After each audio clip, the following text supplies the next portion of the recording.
이제 여름이 이제 막바지를 갖고 있는데 그래도 이제 우리 성도님들을 이렇게 보호하시고 또 인도하시고 함께 하시는데 기왕에 우리가 신앙생활하고 믿음생활할 때 중간이 아니라 하나님께서 우리를 부르실 때 너희는 머리 되고 꼬리 되지 않으며 앞에 있고 뒤에 있지 않는 우수한 존재이다. 우리를 그렇게 부르셨습니다. 기왕에 우리가 신앙생활하고 믿음생활하는 것 뒤에 있지 말고 앞에 있기를 축복합니다. 위에 있고 아래 있지 않게 되기를 축복합니다. 자, 하나님께서 이루시는 일, 하나님의 일을 방해하는 존재는 마귀, 사단입니다. 그런데 하나님께서 그 아들을 이 땅에 예수 그리스도를 이 땅에 보내셔서 마귀의 일을 멸하시려고 이 땅에 보내셨습니다. 그리고 십자가를 통해 마귀의 일을 멸하셨습니다. 자, 그러면 하나님의 일을 막는 존재가 사탄인데 하나님께서 사탄의 일을 망하게 하고 끝냈단 말이죠. 그렇다면 지금 하나님께서 주신 복과 하나님께서 주신 생명이 우리한테 나타나지 못하게 하는 하나님의 대적자는 마귀입니까? 마귀의 일이 멸했어요. 하나님은 우리에게 복 주시기 원하시고 생명을 풍성케 주시기를 원하시는데 그런데 그 하나님의 일이 되지 못하게 하는 존재는 누구인지. 그래서 지금 하나님께서는 이제 히브리서와 그리고 말씀을 그리고 예수님께서 이 땅에 오신 목적은 뭐냐면 우리가 오해하고 왜곡되고 잘못된 판단을 하고 잘못된 선택을 함으로 잘못된 열매를 맺고 있는 사람들에게 무엇이 옳으며 무엇이 틀린지를 알려주시기 위해서 예수님께서 이 땅에 오셨습니다. 끊임없이 주님께서 말씀하시기를 너희는 하나님을 이렇게 알았으나 사실은 이거다. 너희가 하나님에 대해서 오해하였다. 하나님은 이런 분이다 라고 계속해서 오해하고 있는 우리의 하나님에 대한 생각들을 하나님께서는 하나하나 밝혀주시고 깨닫게 하셨습니다. 오늘 히브리서 11장에 여기 보면 7절에는 이렇게 말씀하죠. 7절 너희가 참음은 징계를 받기 위함이라 하나님이 아들과 같이 너희를 대우하시나니 어찌 아비가 징계하지 않는 아들이 있으리요. 여기 나온 징계, 우리가 생각하는 징계는 벌 주고 혼내키고 하는 것이 징계이지만 실제 하나님이 주신 그 히브리서의 원어를 보면 징계라는 것이 어디부터 왔냐면 이제 그 두 가지 단어가 합해졌는데 위, 하늘, 공중, 좋은 곳이라는 표현과 또 거기에 달라붙다, 붙다, 불이 붙다 이런 의미입니다. 징계가 우리말로 보면 혼내키는 거고 아주 역정내는 것 같지만 원래 의미는 뭐냐면 땅에 속해 있다가 하늘에 달라붙어서 하늘의 불이 다시 타오르는 것이 징계의 목적이고 징계라는 의미입니다. 그러니까 징계의 목적은 땅에 살면서 엉뚱한 것을 향해서 살아가는 자들에게 눈을 돌리고 생각을 돌리고 삶을 돌이켜서 정말 있어야 되며 열매 맺는 것이 무엇인지를 거기에 붙어서 그렇게 새롭게 되는 것들이 바로 징계라고 번역을 했습니다.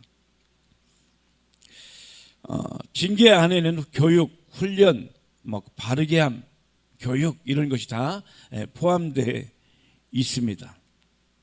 자, 그래서 이 히브리서 1장부터 보면 우리 삶에 그 하나님께서 주신 것을 오해하는 것을 계속해서 풀어가는 이 과정들입니다.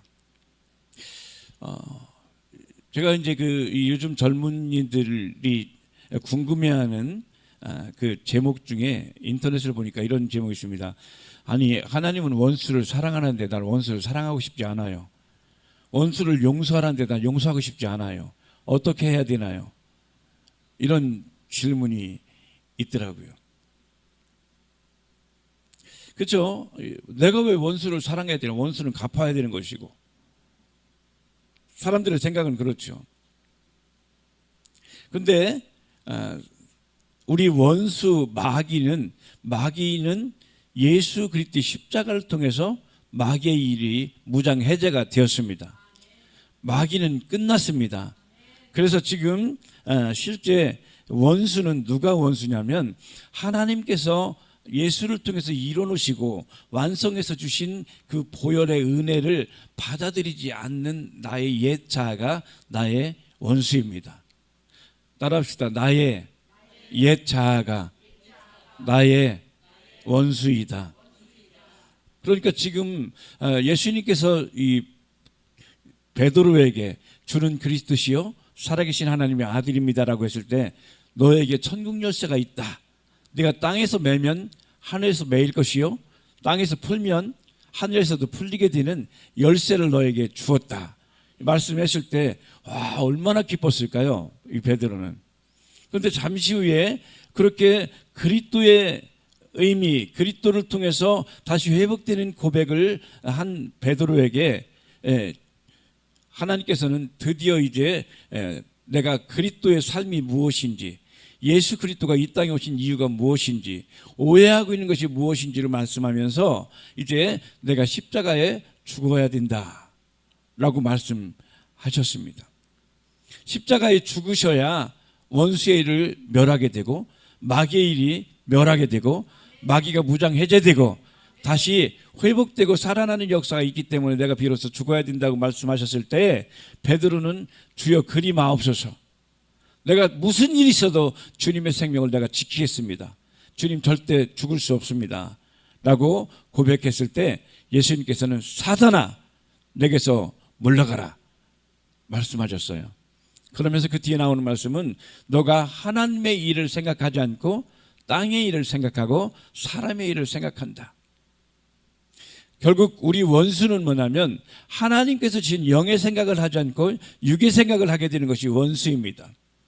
로마서 8장 6절 7절에도 육의 생각은 사망이요 영의 생각은 생명과 평안이니라. 자, 그래서 오늘 하나님께서 우리에게 주신 히브리서 12장 15절에는 우리가 하나님을 향해서 오해하고 있는 것들을 위해서 이렇게 말씀하고 있습니다. 15절 함께 봅니다. 너희는 돌아보아 하나님 은혜에 이르지 못하는 자가 있는가 두려워하고 또 쓴뿌리가 나서 괴롭게 하고 많은 사람이 이로 말미암아 더러움을 입을까 두려워하고 두 가지를 말씀하고 있습니다. 하나는 이 하나님의 은혜에 이르지 못하는 자. 자, 하나님의 은혜는 우리를 위해서 몸짓고 피 흘려 죽으셔서 우리 원수 마귀의 일을 멸하셔서 이 땅에서 삶이 복이 되게 하는 지옥과 상관없게 되는 그 삶을 살 수 있도록 예비해 놓으신 그것이 은혜인데 그 은혜는 주께서 이루어놓으셨지만 우리가 은혜에 다다라야 돼요. 은혜를 향해서 나가야 되는 거예요. 은혜는 그냥 오지 않고 은혜를 구하는 자에게. 그래서 찬송가에 은혜 구한 내게 은혜의 주님, 은사 구한 내게 은사의 주님, 신유 구한 내게 신유의 주님, 성령 구한 내게 성령 주시는 주님. 할렐루야. 그러니까 하나님의 영의 세계는 내가 다 부르짖어 구할 때 나의 것이 되는 것입니다. 구하라 주실 것이요 찾으라 찾을 것이요 문을 두드리라 그러면 열릴 것이니. 아멘. 그러니까 하늘의 것 영의 것은 구하는 자에게 온단 말이죠. 그래서 하나님의 은혜에 이르지 못하는 자가 있는가 두려워하라는 말은 너가 지금 은혜를 구하고 있느냐, 주님께서 이루신 완성해 주신 승리의 그 보혈의 은혜를 네가 찾고 있느냐, 무엇을 찾고 있느냐, 무엇을 구하고 있느냐, 어디를 향해 눈이 있느냐 말씀하시는 거죠. 두 번째는 또 쓴뿌리가 나서 괴롭게 하고 많은 사람이 이로 말미암아 더러움을 입을까 두려워하라. 자, 하나님의 은혜가 있고 또 하나 하나님께 주시는 열매를 맺지 못하게 하는 것이 쓴뿌리라는 거예요. 쓴뿌리. 그러니까 우리 성도들의 삶 가운데 복되지 못하게 되는 삶의 원인은 쓴뿌리입니다. 오늘은 이 주님의 은혜는 다 십자가를 통해 이루어놓으셨고 또 그렇기 때문에 이제는 그 은혜를 구하기만 하면 그 은혜는 우리를 찾아서 우리를 은혜 충만하게 주신단 말이죠. 그런데 주께서 주신 은혜가 은혜되지 못하게 하는 원인이 여기 오는 쓴뿌리라는 거예요. 쓴뿌리. 그래서 15절에는 너희는 돌아보아. 이것은 뭐냐면, 돌아본다는 건 뭐냐면 부지런히 살펴보아라. 부지런히 살펴보아라. 점검해 보아라. 자, 우리 그렇죠. 살아가다 보면 이럴 때가 있죠. 나도 모르게 공격적인 반응을 하는 사람이 있어요. 무조건 성질 내는 사람, 화를 내는 사람이죠. 화를 내는 사람도 내가 화를 내고 싶은 게 아니라 나도 모르게 화가 나는 거 있죠. 신경질적이고,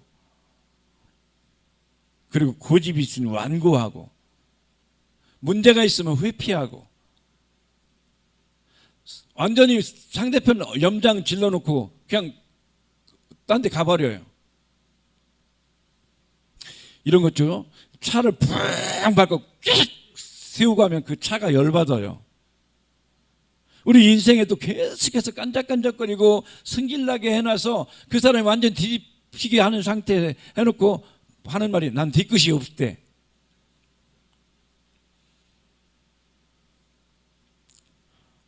어떤 상황이 되면 공격적인 태도로 내가 방어하는 사람이 있죠. 얘기만 하면 막 공격적인 사람이 있어요. 예, 저도 이제 처음에 이곳에 왔을 때 한 70된 분이 우퉁을 벗고 해본다는 거야. 이 나이와 상관없더라고요. 해본다는 게 막 말끝마다 논쟁하는 사람이 있죠. 다 걸어서 논쟁하는 사람. 그런데 이 모든 위로받기를 거절하고, 그리고 뭐 가혹하게 하는 사람이 있죠. 때려도 막 모질게 때리고 모질게 고통하는 사람들, 상대편의 마음이 아파도 전혀 나는 모르게 하는 이 사람들의 배경에는 뭐가 있냐면 거절감이 그 원인입니다. 그러니까 다양하게 나타나지만 그 배경에는 하나같이 거절감 때문인 거예요. 또 쓴뿌리 중에 낮은 자상이 있습니다. 열등감이에요. 항상 나 같은 게 뭘, 나는 못해. 그리고 나도 못하니 너도 못해 얘기해서 너 같은 게 뭘 하고 상대편을 비난하고, 뭐 계속 그 사람의 만족감을 줄 수가 없어요. 계속 해도 만족감이 없습니다. 그 사람에게는. 왜냐하면 자아상, 자기를 바라보고 자기를 느끼는 것을 아주 낮기 때문에 그래요. 이런 사람들은 타인과 대화하기가 어렵습니다. 왜냐하면 말만 하면 싸워요. 그런데 겉으로 말은 그렇게 안 하지만 속으로 끊임없이 비난하고 비판하고, 삶의 모든 영역에 두려워하며 살아요. 아, 이거 할 수 있을까? 못합니다. 할 수 있는 능력이 있는데도 불구하고 할 수 없다고. 자, 이스라엘 백성들을 하나님께서 출애굽해서 광야를 통과하고 가나안 땅에 들어가게 할 때 하나님께서는 너희가 밟는 모든 땅을 내가 너희에게 주었다 말씀하셨죠. 밟으면 내 땅이 됩니다. 밟아야 내 땅이 됩니다. 그런데 안 밟아요. 그러니까 세월이 지나도 계속 두려움 가운데 살게 되는 것입니다. 하나님께서 가나안 땅을 왜 주셨습니까?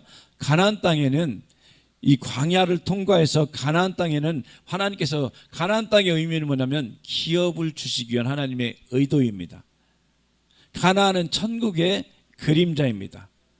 그러니까 가나안 땅에 가면 이제껏 살았던 삶에, 그러니까 이 광야에서의 삶과 가나안 땅의 삶은 무엇으로 구별되냐면, 광야에서는 하나님께서 주신 양식이 뭐냐면 만나였습니다. 만나. 근데 만나를 어떻게 하냐면 매일 하루 분량씩 주셨어요. 그러니까 계속해서 하루 분량씩 이 얻는 것을 만나라고 그래요. 만나. 오늘날 우리 성도들이 매일매일 하루 분량씩만 얻게 되는 삶이 될 것이냐, 아니면 가나안 땅에 들어가서 주신 땅에 있는 것을 농사해서 그것을 창고에 쌓아놓고 살아갈 수 있고 남에게 이웃에게 나눠줄 수 있는 풍족하고 나눠줄 수 있는 그런 존재가 될 것이냐는 가나안 땅에 들어가느냐 광야에 사느냐에 따라서 달라요. 그래서 하나님은 어쨌든 영적 상태로 가나안 땅에 들어가서 누리고 다스리고 통치하며 부여하며 하나님께 주신 행복을 누리는 자가 되기를 원하는 것이 가나안 땅인 것입니다. 여러분, 가나안 땅의 풍족함이 좋아요? 매일매일 한 주먹씩 얻어먹는 게 좋아요? 근데 가나안 땅에 들어가려면 가나안 땅에 들어가기 합당한 준비가 있어야 됩니다. 그래서 하나님께서는 계속 광야에 있을 때 매일매일 한 줌에 그 매일매일 그 먹을 수 있는 그것을 넘어서는 것을 위해서 하나님께서는 가나안 땅에 들어가는 훈련을 시키는 것이 광야였습니다.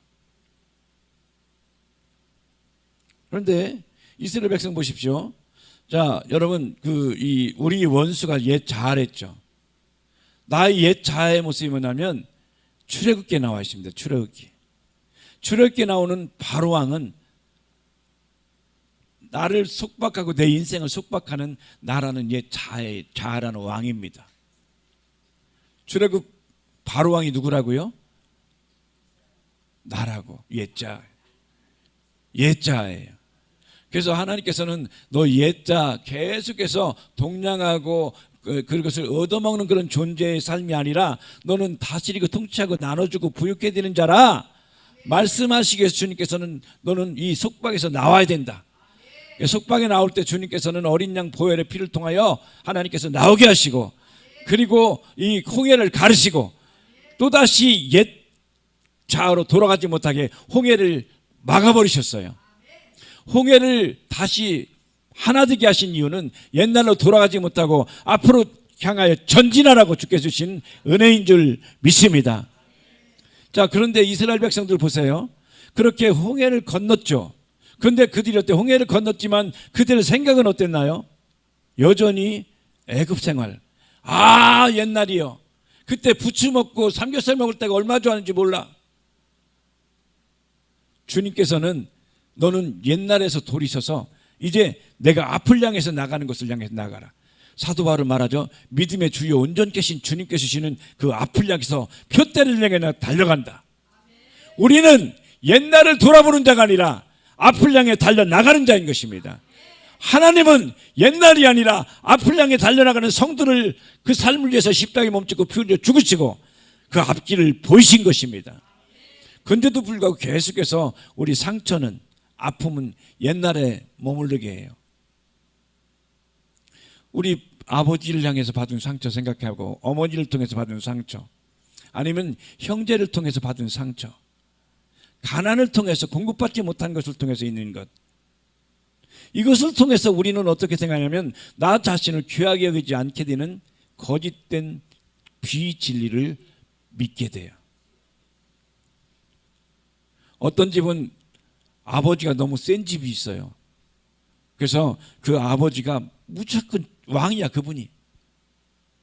그런데 왕은, 성경이 말하는 왕은 생명 주고 살리는 자가 왕인데, 우리 인간의 아버지는 어떤 존재냐면 자기 성질대로 해요. 그 아버지 기분이 좋으면 다 좋고, 그 아버지 기분이 더러우면 가족이 다 더러워요. 왜? 왜곡된 거짓된 곳의 피해자가 그 아버지이기 때문에 그래요. 또 어떤 집은 또 엄마가 세.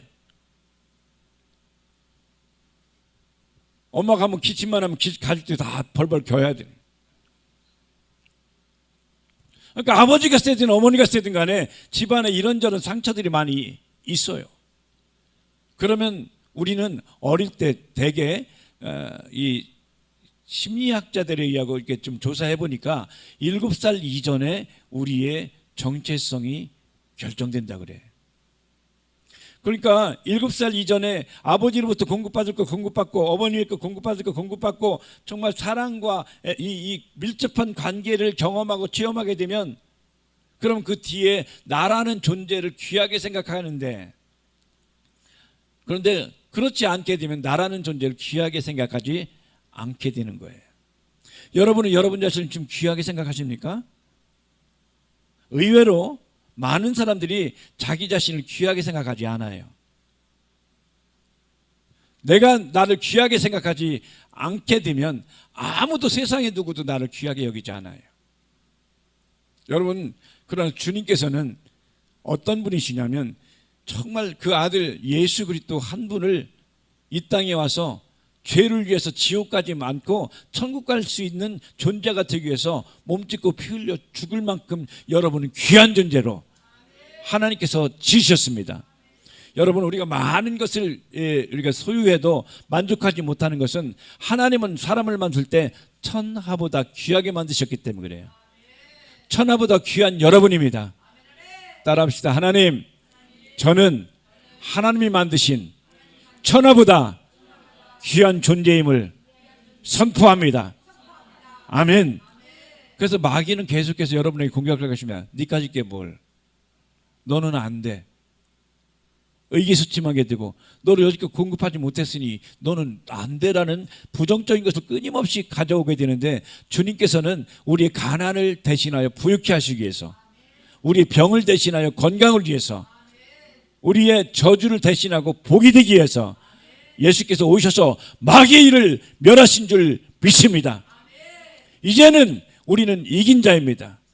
승리자입니다. 통치자입니다. 그런데 그렇게 주님께서 이루셨거늘 그것을 누리지 못하고 선포하지 못하고 내 것으로 만들지 못하는 존재, 대적자가 바로 우리의 자아입니다. 그래서 우리는 이 바뀌어야 돼요. 자, 로마서 12장 1절 2절 보겠습니다. 로마서 12장 1절 2절. 그러므로 형제들아, 내가 하나님의 모든 자비하심으로 너희를 권하노니 너희 몸을 하나님이 기뻐하시는 거룩한 산 제사로 드리라. 이는 너희의 드릴 영적 예배니라. 영으로 드리는 예배를 통해서 하나님께서 우리를 회복시키시는데, 그럼 영으로 드리는 예배가 어떤 것이냐? 2절 보겠습니다. 너희는 이 세대를 본받지 말고 오직 마음을 새롭게 함으로 변화를 받아 하나님의 선하시고 기뻐하시고 온전하신 뜻이 무엇인지 분별하도록 하라. 아멘. 여기에는 너희는 마음을 새롭게 하면, 마음은 뭐냐면 우리의 삶의 시스템입니다. 시스템. 뭐냐면 그런 거죠. 자동차를 키를 열면 어때요? 차는 어때요? 시동이 걸리게 되어 있습니다. 했는데 안 되는 건 없어요. 했는데 안 되는 건 고장난 거예요. 반드시 원리가 있어요. 원리가. 시동 걸면 켜지고, 악셀 밟으면, 브레이크 잘 받으면 서고, 기름 떨어지면 기름 넣고, 정말 그렇게 채워져야 되는 원리가 있는 그 시스템이에요. 그게.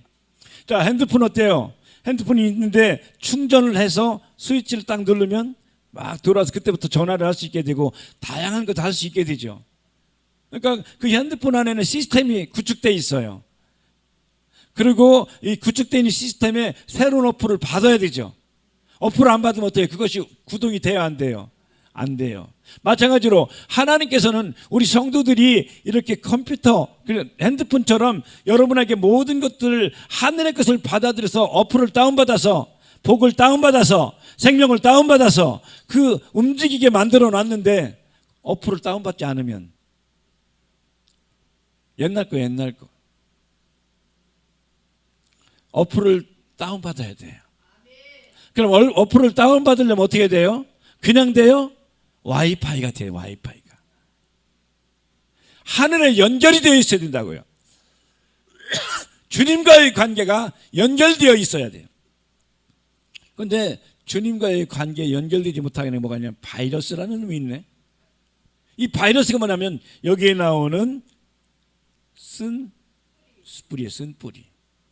계속해서 하나님께 주신 것들이 되지 못하게 하는, 하늘의 것을 받지 못하게 하는 쓴뿌리.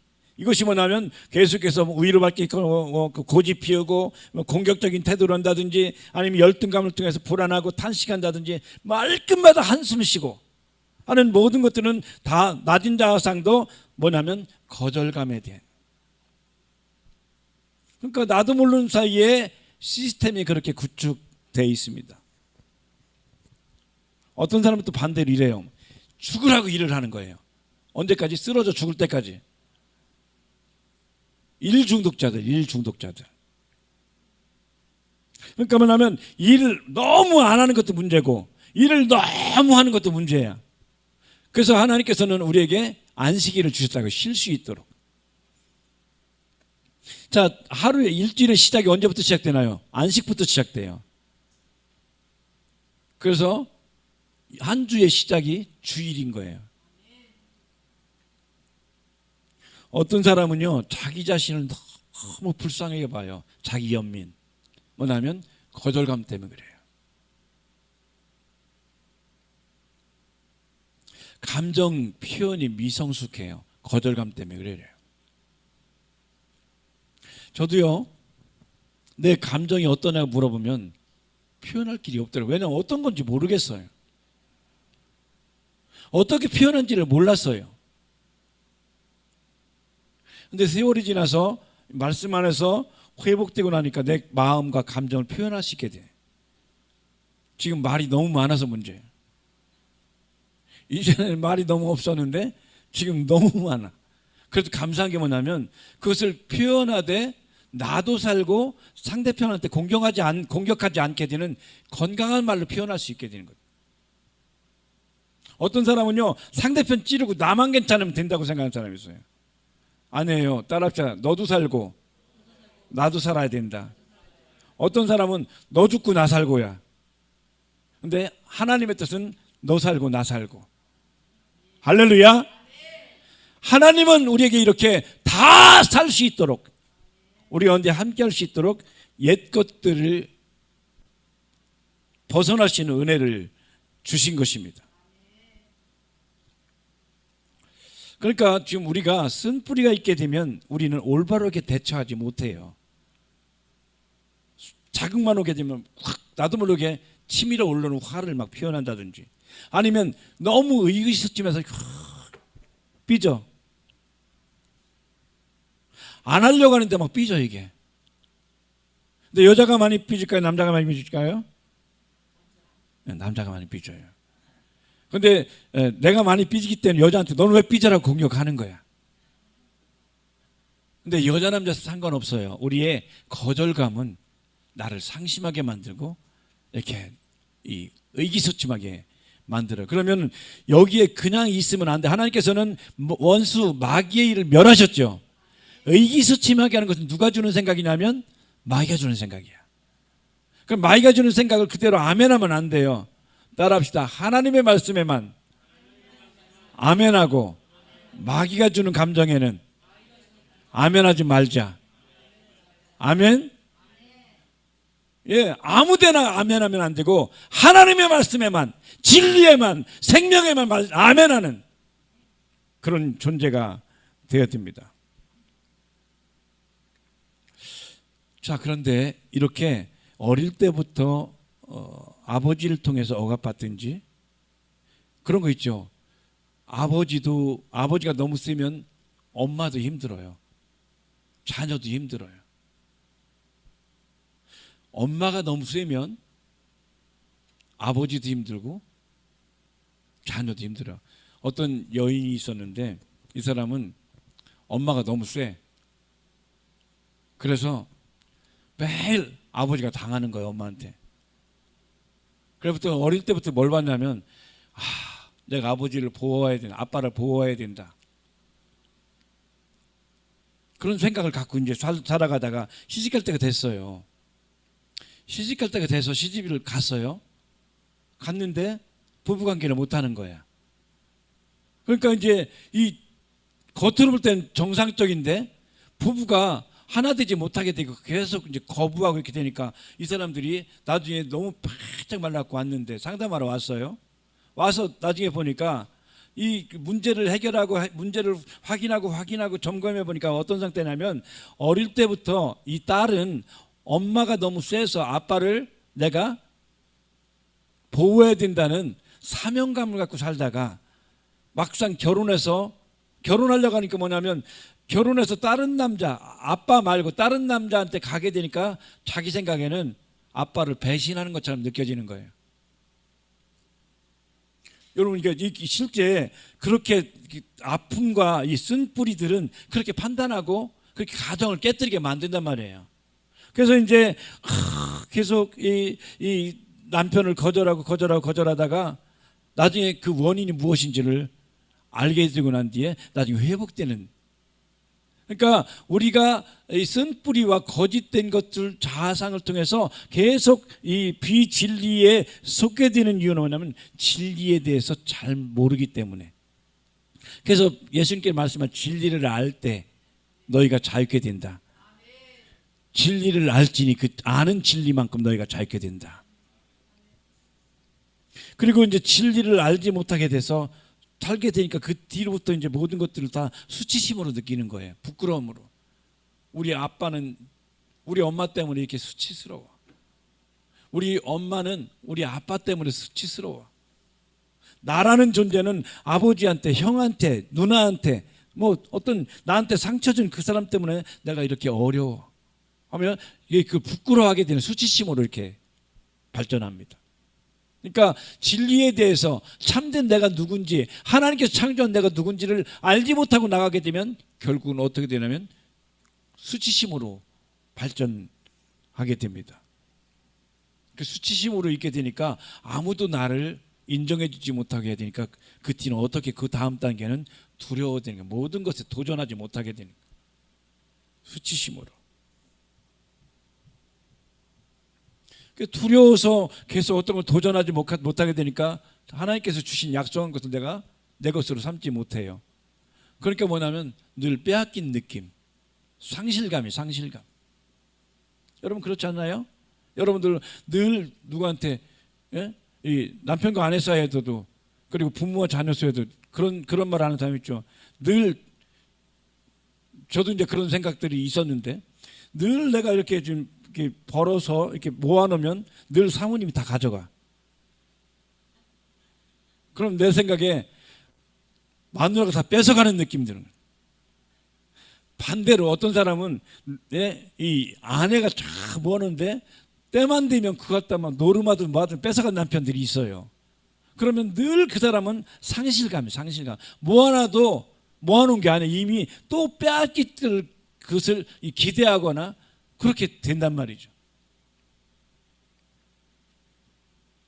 그래서 이제 그렇게 되니까 계속해서 이제 모든 면에 다 부족해. 그러니까 뭐 하게 되면 이제 집착하게 돼. 돈이면 돈, 친구면 친구, 건강이면 건강, 다양한 것들에 집착하게 돼. 절대 안 풀어. 여러분 너무 지나치게 여러분이 집착한다면 그 처음에는 뭐냐면 이런 이 거절감 때문에 시작된, 쓴뿌리 때문에, 진리에 대해서 왜곡했기 때문에 됐다는 것이죠. 그럼 그때부터 이제 하나님에 대해서 오해하기 시작하는 거예요. 하나님에 대해서. 하나님 어떤 하나님이에요, 여러분? 좋으신 하나님이세요? 그런데 어떤 사람은 하나님을 무서운 하나님으로 알아. 뭔가 뒤에 딱 짱 박혀 있다가 너 이거 잘못했지 하고 하는 그런 하나님으로 여러분 혹시 알고 있지 않나요? 하나님은 여러분, 하나님이 여러분을 기뻐하실까요? 아니면 여러분 찝찝해 하실까요? 그것이 여러분, 하나님이 나를 기뻐하신다. 그래서 주님께 나갈 수 있는 자. 근데 하나님 무서운 하나님이시오 라고 생각하고 있는 사람은 그 뒤에 쓴뿌리가 하나님에 대해서, 진리에 대해서 왜곡시키고 있다는 거죠. 하나님 여러분 마땅히 할까요? 못 마땅히 할까요? 네? 하나님 여러분 마땅하게 생각할까요? 못 마땅해요? 내가 뭘 해도 하나님께서 내가 뭘 해도 하나님 기뻐하시지 않으신다. 내가 뭘 해도 기뻐하신다. 여러분, 여러분의 자녀가 막 노래하고 기뻐하는 것들이 좋아요? 좋죠? 어떤 사람은 자녀들이 막 기뻐하면 그것을 싫어하는 사람이 있어요? 정상적인 부모는 안 그러죠. 그런데 내가 지금 기분이 나쁜데 막 앞에서 이렇게 하게 되면 비켜!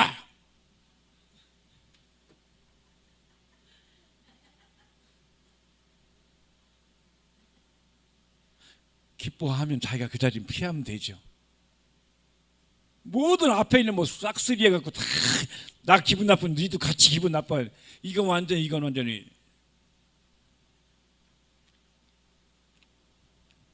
어떤 사람은 하나님이 나를 때리려고 막 벼르고 있는 하나님으로 오해하고 있는 사람이 있습니다. 왜곡은 거짓말입니다. 왜곡은 마귀가 갖다 주는 것입니다. 하나님은 있는 그대로 보여주세요. 그래서 우리에게 있게 되는 이 아픔, 쓴뿌리는 자꾸 이 색안경을 끼고 보게 만들고 왜곡된 생각을 갖게 만든단 말이에요. 그래서 여러분이 그런 속에 있는 이 쓴뿌리는 실제 내 것이 아니에요. 내 것 아니죠. 그런데 내 것과 쓴뿌리를 분리하지 않으면 그 쓴뿌리는 결국 누구를 공격해요? 나를 공격해요. 하나님의 뜻이 이루지 못하는 것은 왜냐하면 내가 비진리를 받아들이고 있기 때문에 그래요. 쓴뿌리의 바탕 위에 뒀기 때문에 그래요. 거짓 위에 바탕을 뒀기 때문에 그래요.